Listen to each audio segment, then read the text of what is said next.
আসসালামু এভরিওয়ান বন্ধুরা, আমরা অ্যাডমিশনের উপর কিছু গুরুত্বপূর্ণ ম্যাথ দেখব। এগুলো তোমাদের অনেকটা হেল্পফুল হবে বলে আমি আশা করি। সো দেখো, আমরা ম্যাথগুলো দেখব এবং এই ম্যাথগুলো তোমাদের আসার মতো, অর্থাৎ এই বছরে যেহেতু রিটেন সিস্টেম কিছুটা চালু আছে, এই কারণে রিটেনে আসার মতো এগুলো ইম্পর্টেন্ট এবং এমসিকিউ অনেকটা আসতে পারে। সো আমরা ম্যাথটা দেখব। অর্থাৎ আমাদের প্রথম ম্যাথটা কী বলছে, একটি কণার উপর প্রযুক্ত বল এফ এক্স ইকুয়াল টু কী বলছে 6x² + 2 নিউটন এবং কণাটি 0x = 0 অবস্থান থেকে x = 2 অবস্থানে সরে গেলে প্রযুক্ত বল কর্তৃক কৃতকাজ কত। অর্থাৎ আমরা যে কৃতকাজের যে ফর্মুলাটা জানি সেটা আমরা এখানে অ্যাপ্লাই করব। অর্থাৎ আমরা এখানে কৃতকাজের কি ফর্মুলাটা জানি, অর্থাৎ কৃতকাজের আমরা বেসিক্যালি 3টা ফর্মুলা জানি। সেই 3টা ফর্মুলা, অর্থাৎ আমরা কৃতকাজ W = আমরা 3টা ফর্মুলা জানি, কৃতকাজের 3টা ফর্মুলা জানি, অর্থাৎ কৃতকাজ F × S। আরেকটা ফর্মুলা কি জানি, আরেকটা ফর্মুলা আমরা জানি F S cos theta, FS cos theta, FS cos theta. আরেকটা সূত্র কি জানি, অর্থাৎ আরেকটা সূত্র, অর্থাৎ যখন বস্তুর অবস্থানে পরিবর্তন ঘটবে, অর্থাৎ পরিবর্তনশীল বল দ্বারা যখন কৃতকাজ ঘটবে, তখন আমরা এই সূত্রটা ইউজ করব। অর্থাৎ integration xi to xf f dx, এটা আমরা কখন ইউজ করব, যখন আমাদের অর্থাৎ বস্তুর অবস্থানের পরিবর্তন ঘটবে, অর্থাৎ যখন বস্তুটার পরিবর্তনশীল অবস্থায় সৃষ্টি হবে, তখন আমরা এই সূত্রটা ইউজ করব। এবং এই সূত্রটা আমরা কখন ইউজ করব, এই সূত্রটা বেসিক্যালি আমরা ইউজ করব যখন আমাদের অর্থাৎ বস্তুর কি ঘটবে, অর্থাৎ আনততল বরাবর কোনো বস্তুর সরণ ঘটবে। একটা ধরলাম, আমরা একটা এক্সাম্পল দেই। এখন ধরলাম এখানে একটা কাঠের আনততল, এখানে একটা আনততল আছে, এই আনততলে একটা ব্লক আছে, এই ব্লকটা দেখো, আনততলে একটা ব্লক আছে। এই ব্লকটাকে যদি আমরা x অক্ষ বরাবর বল প্রয়োগ করি, দেখো আমরা যদি x অক্ষ বরাবর বল প্রয়োগ করি, কিন্তু বল প্রয়োগ করলাম x অক্ষ বরাবর বল প্রয়োগ করলে বস্তুটি x অক্ষ বরাবর সরে না গিয়ে x অক্ষ বরাবর, অর্থাৎ আমাদের x অক্ষের সাথে, অর্থাৎ একটা অ্যাঙ্গেল করবে, একটা x অক্ষের সাথে একটা অ্যাঙ্গেল সৃষ্টি হবে, x অক্ষের সাথে একটা অ্যাঙ্গেল সৃষ্টি হবে। ধরলাম এই অ্যাঙ্গেলটা থিটা, x অক্ষের সাথে থিটা অ্যাঙ্গেলে সরণ ঘটবে। সেক্ষেত্রে অর্থাৎ আনত তল বরাবর এই অবস্থায় বস্তুটা চলতে থাকবে। সেক্ষেত্রে আমরা এই সূত্রটা FS cos থিটা, এটাই আমরা ইউজ করব। এবং আমরা প্রথম যে সূত্রটা, এটা কখন ইউজ করব, অর্থাৎ লিনিয়ার কেজের ক্ষেত্রে, অর্থাৎ সরলরেখা টাইপের ক্ষেত্রে আমরা এটা ইউজ করব। সো হোপফুলি আমরা এইটুকু এই আমাদের বেসিক কনসেপ্টটা আমরা বুঝতে পারছি। সো আমাদের বেসিক কনসেপ্টটা জানার পর আমরা আমাদের পরবর্তী স্লাইডে চলে যাব। এবং এই স্লাইড অর্থাৎ বস্তুটার আমাদের কি হয়েছে, একটা বস্তু এফ, অর্থাৎ আমাদের বল দেওয়া আছে FS 6x² + 2 নিউটন, এটা আমরা মনে রাখবো। এবং প্রথম অর্থাৎ আদি অবস্থান আমাদের কি দেওয়া আছে, আদি অবস্থান আমাদের আদি অবস্থান x = 0 দেওয়া আছে এবং ফাইনাল অবস্থান অর্থাৎ x = 2 দেওয়া আছে। অর্থাৎ এটাকে আমরা কি হিসেবে কনসিডার করব, এটাকে xf হিসেবে কনসিডার করব, আর এটাকে xi হিসেবে আমরা কনসিডার করব। সো দেখো, আমাদের ম্যাথের যে আমাদের বলের মানটাও দেওয়া আছে এবং আমাদের সব কিছু দেওয়া আছে। অর্থাৎ আমাদের যে পরিবর্তনশীল, অর্থাৎ বস্তুটি যেহেতু এক অবস্থান থেকে অন্য অবস্থানে, অর্থাৎ x = 0 অবস্থান থেকে x = 2 অবস্থানে, অর্থাৎ x = 2 অবস্থানে সরে গিয়েছে, x = 0 অবস্থান থেকে x = 2 অবস্থানে সরে গিয়েছে। অর্থাৎ তার মানে আমরা কি বলতে পারি, অর্থাৎ বস্তুটির পরিবর্তন হয়েছে, অর্থাৎ পরিবর্তনশীল হয়েছে। এই কারণে আমরা পরিবর্তনশীল বলের যে লাস্ট যে ফর্মুলা, অর্থাৎ কৃতকাজের যে লাস্ট ফর্মুলাটা, অর্থাৎ integration xi to xf f dx, এই ইউজটা, অর্থাৎ এই সূত্রটা আমরা ইউজ করব। সো হোপফুলি আমরা এটুকু বুঝতে পারছি, আমাদের কনসেপচুয়াল যে অংশটুকু, অর্থাৎ থিওরিটিক্যাল যে অংশটুকু আমরা এটুকু বুঝতে পারছি। সো আমাদের নেক্সট স্লাইডে চলে যাব।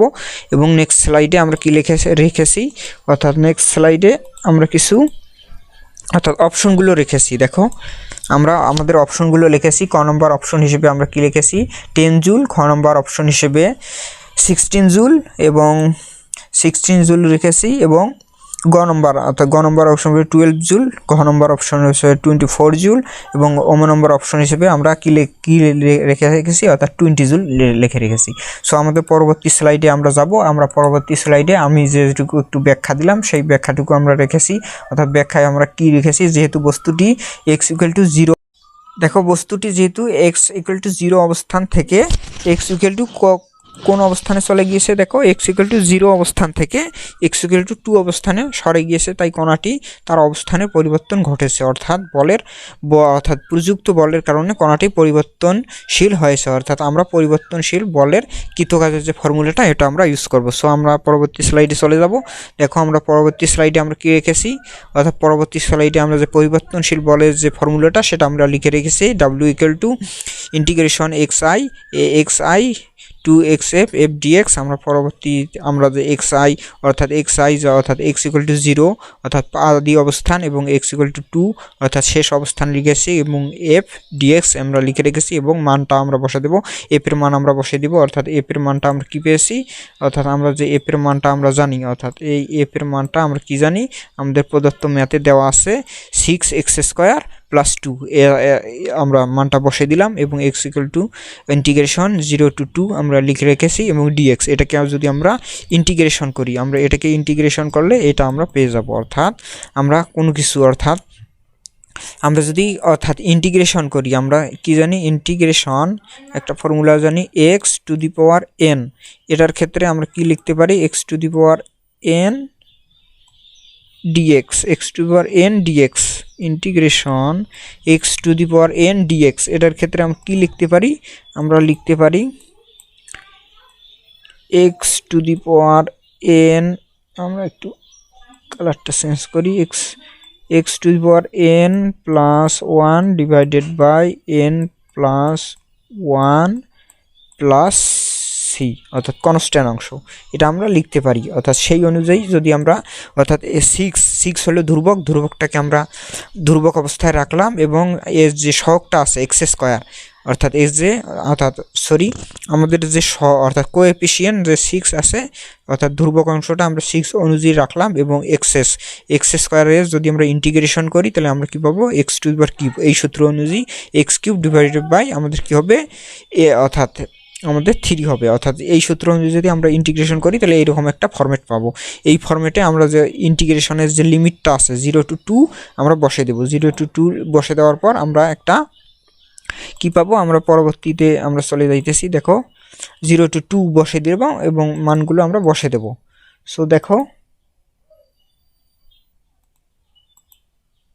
আমাদের পরবর্তী স্লাইডটা এখানে চলে এসেছে। দেখো আমরা যে মানগুলো যদি বসে দেই এবং 2, অর্থাৎ প্রথমে আমরা কি বলবো, আপার লিমিট বসাবো। এট ফার্স্ট আমরা কি বসাবো, আপার লিমিট বসাবো, এই x এর জায়গায় আমরা আপার লিমিট বসাবো। তারপরে আমরা কি বসাবো, লোয়ার লিমিটটা বসাবো। দেখো আপার লিমিট আমরা বসালাম 6 থাকলো গুণন, অর্থাৎ x এর জায়গায় আমরা 2 যদি বসাই তাহলে 2³ ডিভাইডেড বাই 3 প্লাস 2, x এর জায়গায় যদি 2 বসাই তাহলে কত হবে, 3 হবে। এবং পরবর্তীতে যদি আমরা লোয়ার লিমিট বসাই, দেখো x এর জায়গায় যদি আমরা লোয়ার লিমিট বসাই, অর্থাৎ এখানে দেখো এখানে যদি আমরা x এর জায়গায় লোয়ার লিমিটটা বসাই, অর্থাৎ x এর জায়গায় যদি আমরা লোয়ার লিমিট বসাই, এখানে যদি 0 বসাই এবং এখানেও যদি 0 বসাই তাহলে মানটা অলওয়েজ কি হবে, অলওয়েজ তো না, আমাদের মানটা কত হবে, 0 হবে। সো আমরা এটুকু লিখে রেখে নিই, অর্থাৎ 0 অর্থাৎ মাইনাস আকারে 0 এইরকম একটা ফরম্যাট পাবো।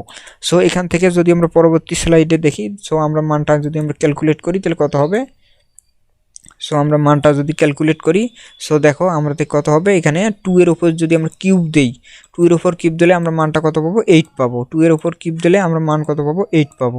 2 এর উপর কিউব দিলে মানটা 8 পাবো।